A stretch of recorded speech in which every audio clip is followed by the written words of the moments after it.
नमस्कार। मैं Naresh Kumar जेठिया, assistant professor sociology, आप सभी का इस यूट्यूब चैनल पे हार्दिक स्वागत और अभिनंदन करता हूं।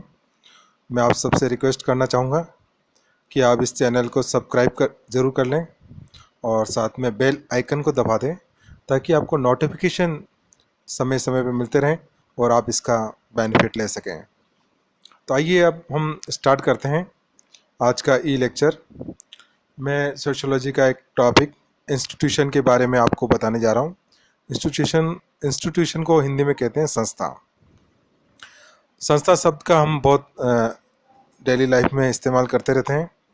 जनरली अधिकांश लोग समिति और संस्था को एक ही मान लेते हैं, यानी कि कई बार हम समिति के स्थान पे संस्था का, संस्था के स्थान पे समिति को शब्द का इस्तेमाल करते रहते हैं, जबकि दोनों अलग अलग हैं। समिति व्यक्तियों का समूह होती है जो किसी निश्चित उद्देश्य के लिए बनाई जाती है, और संस्था इसी उद्देश्यों को पूर्ति करने के लिए जो एक कार्य प्रणाली या नियमों की जो रूपरेखा बनाई जाती है उसे हम संस्था कहते हैं। यानी कि समिति और संस्था एक दूसरे से घनिष्ठ रूप से संबंधित है और दोनों को एक दूसरे के संदर्भ में ही समझा जा सकता है। जब हम संस्था की बात करते हैं तो इसका मतलब हम समिति को समझना जरूरी होता है, क्योंकि संस्था जो है समिति के संदर्भ में ही होती है।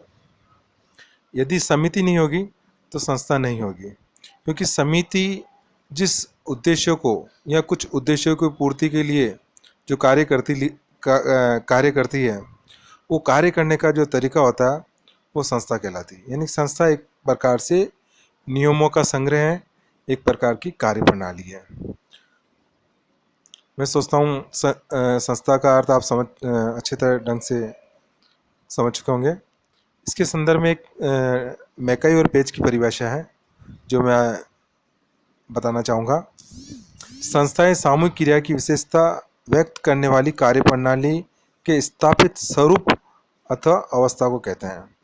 और बोगार्डस जो एक समाजशास्त्री है, उनके अनुसार एक सामाजिक संस्था समाज की ऐसी संरचना है जिसे मुख्यतः सुस्थापित प्रणालियों के द्वारा लोगों की आवश्यकताओं को पूरा करने के लिए संगठित किया गया हो। इन दो परिभाषाओं के साथ में एक रॉस जो सोशियोलॉजिस्ट हैं वो कहते हैं सामाजिक संस्थाएं सर्वमान्य इच्छा द्वारा सुस्थापित या स्वीकृत संगठित मानव संबंधों का समूह है। तो इन परिभाषाओं के आधार पर हम कह सकते हैं कि सामाजिक संस्थाएं मनुष्यों की मौलिक आवश्यकताओं की पूर्ति के साधन के रूप में विकसित नियमों, विधि विधानों और कार्य प्रणालियों का वह संगठित रूप है जो समाज द्वारा मान्य है। यानी कि समिति का जो निर्माण किया जाता है वो कुछ उद्देश्य के लिए होती है, या एक उद्देश्य या एक से अधिक उद्देश्य के लिए होती है, और उस उद्देश्य को पूरा करने के लिए जो नियम, विधि विधान या कार्य प्रणाली बनाई जाती है और जो समाज द्वारा मान्य होते हैं। समाज द्वारा मान्य होना भी जरूरी है। तो ऐसे विधि विधान, नियमों और कार्य प्रणालियों को हम संस्था कहते हैं।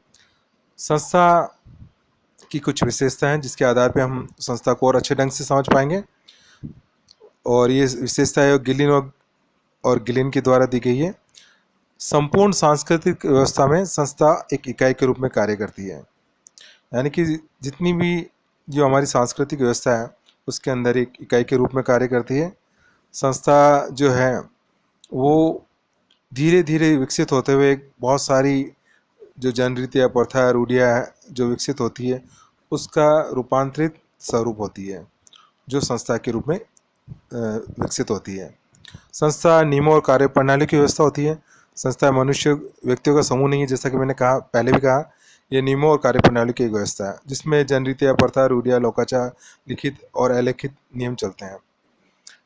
नेक्स्ट है अमूर्त प्रकृति, क्योंकि संस्था व्यक्तियों का समूह नहीं होकर नियमों और कार्य प्रणाली की व्यवस्था, इसलिए संस्था मूर्त नहीं होकर अमूर्त है। इसको हम देख नहीं सकते, इसको महसूस कर सकते हैं।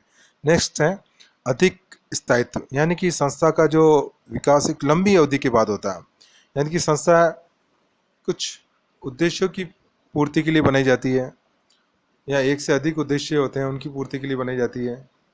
तो ऐसी कंडीशन में संस्थाओं का जो निर्माण जो होता है उसमें जनरीतियाँ, रूढ़ियाँ, लोकाचार, यहाँ औपचारिक अनौपचारिक नियमों का सहयोग होता है, तो ये लंबे समय तक इसका स्थायित्व बना रहता है।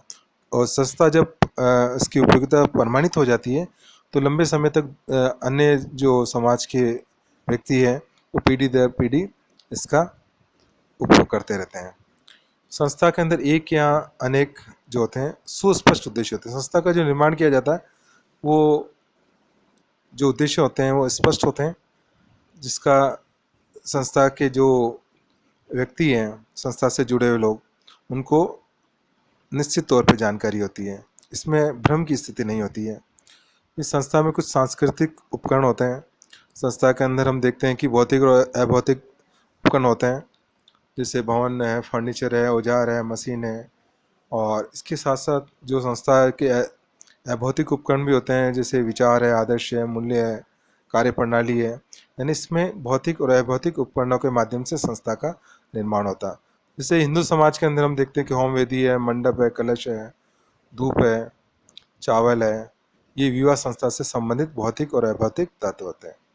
इस संस्था की एक नेक्स्ट विशेषता है प्रतीक, यानी संस्था के अंदर कोई ना कोई सिंबल होता है। जब संस्था बहुत ज़्यादा उपयोग में आती है, संस्था पीढ़ी दर पीढ़ी चलती है, तो संस्था एक प्रतीक के रूप में पहचान रखती है, जैसे कि क्रॉस चर्च का, ओम आर्य समाज का प्रतीक है। इस पर संस्था के अंदर परंपरा होती है, क्योंकि संस्था में लिखित और अलिखित परंपराएं होती हैं जो व्यक्तियों के व्यवहार को नियंत्रित करती है। और ये व्यक्तियों के व्यवहार में एक अनुरूपता लाती है, यानी समाज के अंदर किस प्रकार वो सहयोग करें ताकि वो समाज का एक सकारात्मक सदस्य बन सके। तो ये संस्था की कुछ विशेषता जी और मैंने आपके बताने का प्रयास किया। धन्यवाद।